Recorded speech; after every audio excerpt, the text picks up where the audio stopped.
Hello viewers, welcome to my Nupur's kitchen. Good afternoon everyone. তো আজকে আমি তোমাদের একটি রান্না নিয়ে চলে এসেছি, যেটা খেতে খুবই সুন্দর। গরম ভাতেও তোমরা খেতে পারো, খুব সুন্দর লাগবে। এটা বেসিক্যালি লাঞ্চ আইটেম। তো এখানে আমি চিংড়ি মাছ নিয়েছি। তো রেসিপিটার নাম হচ্ছে ঝাল ঝাল প্রন কষা। তো এখানে কষা বানাতে গেলে তোমার যে উপকরণটা লাগে, পেঁয়াজ, আদা, রসুন সমস্ত কিছু আমি পেস্ট করে নিয়েছি। তো তার আগে আমি কড়াইতে সামান্য তেল দেবো। তেল দিয়ে চিংড়ি মাছগুলো ভেজে নেবো। তোমরা কিন্তু চিংড়ি মাছগুলো সেদ্ধ করে নিয়েও ভাজতে পারো। তো তেলটা একটু গরম হওয়া পর্যন্ত অপেক্ষা করব। আমি আগে থেকে গ্যাসটা একটু জ্বেলে রেখেছিলাম, যাতে তেলটা খুব তাড়াতাড়ি গরম হয়ে যায়। তেলটা গরম হয়ে গেছে। এরপরে নুন হলুদ দিয়ে ম্যারিনেট করা চিংড়ি মাছগুলো আমি একে একে দিয়ে দিচ্ছি। খুব বেশি লাল করে ভাজবো না, তাতে করে শক্ত হয়ে যাবে। হালকা ব্রাউন হবে, তখন আমি তুলে নেব। আমি আগে থেকে নুন হলুদ দিয়ে একটু ম্যারিনেট করে নিয়েছিলাম।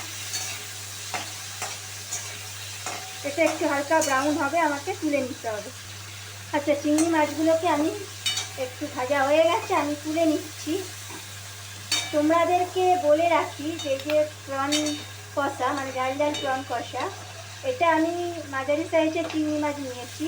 তোমরা চাপড়া বা বাগদা চিংড়ি দিয়েও করতে পারো। খেতে কিন্তু খুব সুন্দর হয়। গরম ভাতে এক থালা ভাত খুব সহজেই উঠে যায়। এবারে এই যে তেলটা যেটা আছে তোমাদের দেখিয়ে দিই। তেলটা আমি কাট করব না, এখানে বয়েল করা আলুগুলোকে আমি তেলের মধ্যে নেড়ে নেব। আলু ভেজেও করা যায়। তো আমি এখানে সুবিধার জন্য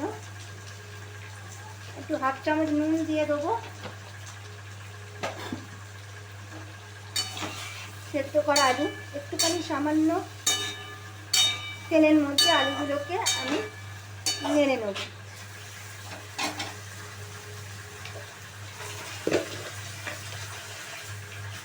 দিয়ে দেবো সামান্য হলুদ গুঁড়ো।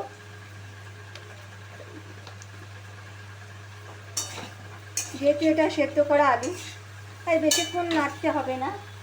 হালকা একটা ব্রাউন কালার চলে এলেই আমি তুলে নেব। আলুগুলোকে আমার তেলে নাড়া হয়ে গেছে। সমস্ত আলুগুলোকে আমি তুলে নিচ্ছি, এবং আলুগুলোকে আমার 80% কুক করা আছে। বাদবাকিটা ভাজতে ভাজতে আলুগুলো নরম হয়ে যাবে। এবারে এই যে তেলটা আছে, গ্যাসের ফ্লেমটা একটু হাই করে এখানে আমি এক চামচেরই মতন আমি তেল দেবো। তেলের মধ্যে আমাকে দিতে হবে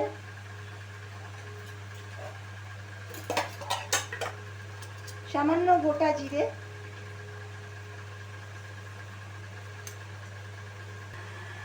এবারে আমি দিয়ে দিচ্ছি ফাটিয়ে রাখা মানে গোটা শুকনো লঙ্কা, আর তেজপাতাগুলো আমি দিয়ে দিলাম। গোটা গরম মশলা,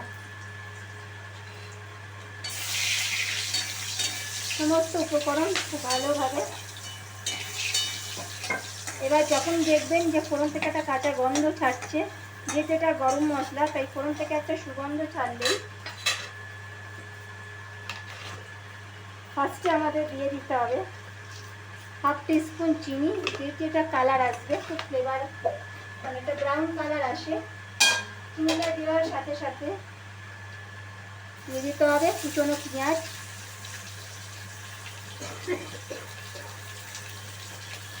পেঁয়াজ কুচিটা দিয়ে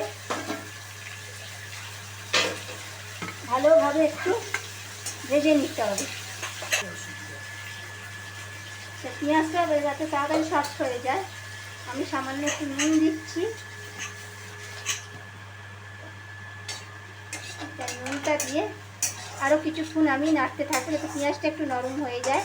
নরম হয়ে গেলেই বাকি বাটা মশলাগুলো আমি অ্যাড করে দেবো। আচ্ছা, পেঁয়াজটা একটু ব্রাউন হয়ে এসেছে।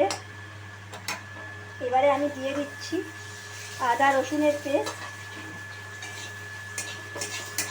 আদা রসুনের পেস্টটা একটু ভালো করে কষাতে হবে, যাতে মশলা থেকে কাঁচা গন্ধটা চলে যায়।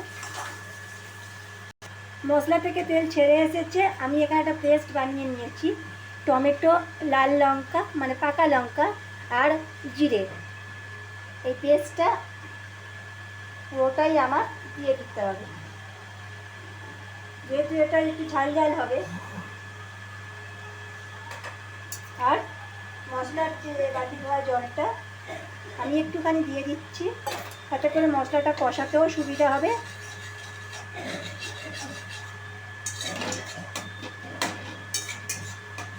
এই রান্নাটা একটু ঝাল হয়, তো যারা একদমই ঝাল খেতে পছন্দ করো না তাদের অবশ্য ভালো লাগবে না, যেহেতু এটা ঝাল ঝাল চিংড়ি কষা। আচ্ছা, মশলা থেকে তেল ছেড়ে এসেছে। এখানে আমি সামান্য হলুদ দিয়ে দিচ্ছি আর অ্যাড করে দিচ্ছি 1 টিস্পুন জিরে গুঁড়ো। জিরেটা যেহেতু আমি বেটে নিয়েছিলাম সামান্য, তাই জিরে গুঁড়োটা একটু সামান্য দিতে হবে। তারপরে দিতে হবে 1/2 টিস্পুন ধনে গুঁড়ো। সব শেষে আমি এখানে অ্যাড করে দিচ্ছি কালারের জন্য কাশ্মীরি রেড চিলি পাউডার। যেহেতু এটা স্পাইসি রান্না, সমস্ত মশলাটা দিয়ে আমি আবারও ভালো করে আমি কষিয়ে নেব। মশলা থেকে তেল ছেড়ে আসবে, তারপরে বাকি উপকরণগুলো আমি দিয়ে দেবো। এবারে আমি আগে থেকে ভেজে রাখা আলুটা দিয়ে দিচ্ছি, তার সাথে অ্যাড করে দিচ্ছি চিংড়ি মাছ। এবারে আমি দিয়ে দেবো স্বাদ অনুসারে নুন।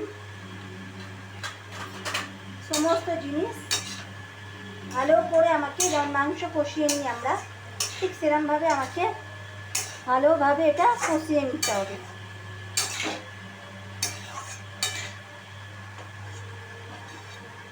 মিনিট 2-3 ধরে আমি কষিয়ে নিচ্ছি।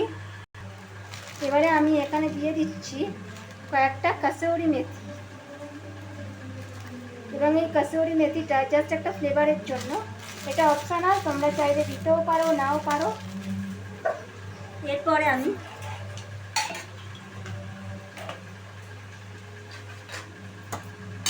আরও কিছুক্ষণ কষিয়ে নিয়ে এখানে আমি দিয়ে দেবো ঈষৎ উষ্ণ হালকা গরম জল। জলটা দিয়ে একটুখানি নাড়াচাড়া করে নেব। তারপরে আমি চাপা দিয়ে দেবো 3 মিনিটের মতন। আচ্ছা, মশলা আমার কষানো হয়ে গেছে, তরকারি প্রায় রেডি। ধনেপাতার কুচিটা আমি ছড়িয়ে দিচ্ছি, দিয়ে দিচ্ছি গরম মশলা, ভালোভাবে একটু মিশিয়ে নেব। দিয়ে গ্যাসের ফ্লেমটাকে আমি বন্ধ করে দিচ্ছি। তৈরি হয়ে গেল আমার ঝাল ঝাল চিংড়ি কষা। আমি যেরকমভাবে বানালাম আপনারা একইভাবে বানাবেন, বাড়ির সকলকে খাওয়াবেন। অবশ্যই আমার পেজটি ফলো করবেন। ধন্যবাদ।